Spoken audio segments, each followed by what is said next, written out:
Hi folks, Phil Vong here, associate broker and a member of the Best Darn Real Estate team.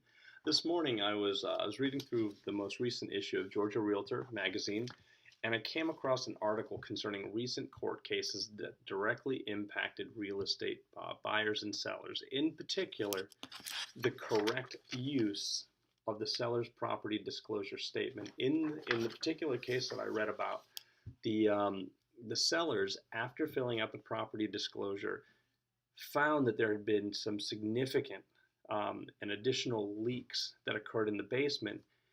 They sent out emails to their agent indicating that they were aware of these new leaks.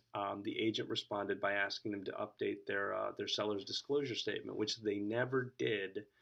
And so months after they closed on their home and had moved on, the buyers were impacted directly by this and had to pay significant amounts of money to get that issue corrected. Well, they took them to court and they won. They were able to prove that the previous owners of the property did basically commit fraud by trying to hide or misdirect the buyers through the use of the property disclosure statement. So what I want to do is just kind of go over it for potential sellers out there so you guys know what this document's all about. And it's a few pages long, and it asks questions concerning the history of the property to the best of the seller's knowledge.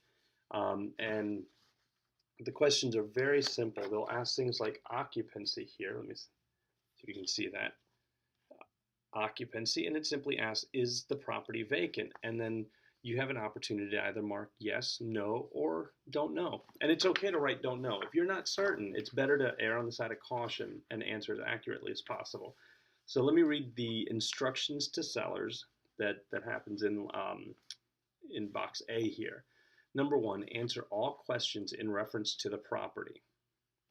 Number 2, leave no questions unanswered. 3, and this is pretty important, answer all questions fully and accurately based upon the best knowledge and belief of all sellers. Okay, again, that goes back to yes, no, don't know. Number 4, fully explain in the additional explanation paragraphs any questions in which you answered yes or other. And then number 5, this is a clincher here, promptly revise the statement and provide a copy of the same to the buyer and any broker involved in the transaction. And that's what got that other family in trouble.